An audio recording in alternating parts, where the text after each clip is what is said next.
ময়ূরের পালকের ওপর সূক্ষ্ম তুলির কারিকুরি। আকার নিলেন জগতের নাথ কিংবা রবি কবি।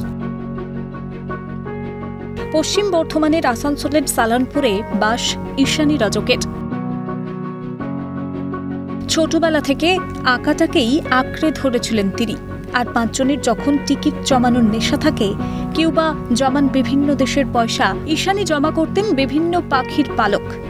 ময়ূর থেকে ম্যাকাও সব ধরনের পালক রয়েছে তার সংগ্রহে। এই পালককেই তিনি বানিয়েছেন আঁকার ক্যানভাস। তার শিল্প অবাক করেছে এলাকাবাসীদের।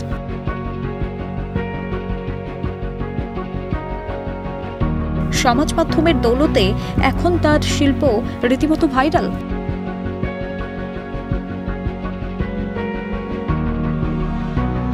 যেটা ছোট থেকে স্বপ্ন ছিল সেটা আমি পূরণ হতে দেখছি, এটা আমার কাছে বিশাল একটা বড় পাওনা।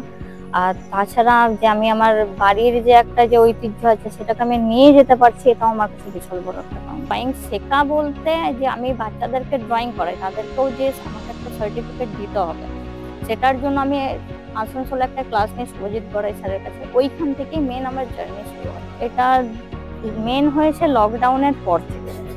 লকডাউনের টাইমটাতে মানে পড়াশোনা নিয়ে একটু ডিপ্রেসড হয়ে গেছিলাম, পড়তে পারছিলাম না, মন হয়তো বসছিল না, কি করব, একদম পুরো ফিকল মাইন্ড হয়ে গেছিলাম যে কোন দিকে যাব, যেদিকে গেলে হয়তো আমি তাড়াতাড়ি কিছু হয়তো আর্ন করতে পারবো বা বাড়ির একটু সাপোর্ট হয়ে দাঁড়াতে পারবো। বর্তমানে বেশ চাহিদা বেড়েছে ঈশানীর সৃষ্টির। তার কাছ থেকে পালক ছবি কিনে দেওয়ালে ফ্রেম করে রাখছে শহরবাসী।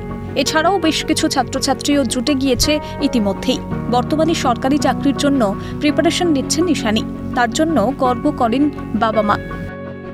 তো এতদূর করে উঠে গেছে, আমরা তো কোনোদিন স্বপ্ন ভাবতেও পারিনি, কোনোদিন আমি ভাবতাম না। ও এমনি ড্রয়িং করতো, আমরা জানতাম ড্রয়িং করতো, ছেলে শেখাবে এইসবই, কিন্তু যে এতটা উপরে উঠে যাবে আমরা কোনোদিন এই জন্য মানে স্বপ্ন ভাবতে পারিনি, এখনো ভাবতে পারছি না। আমি তো সবসময় চাইবো মেয়ে যেটা চাই সেটাই আমি দিচ্ছি।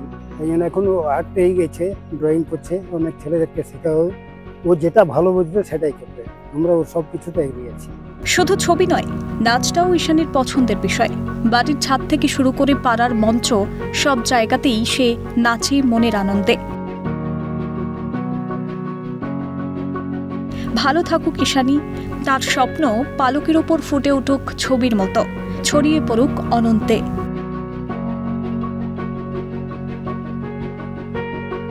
অনুজিৎ সেনের রিপোর্ট, ক্যালকাটা নিউজ।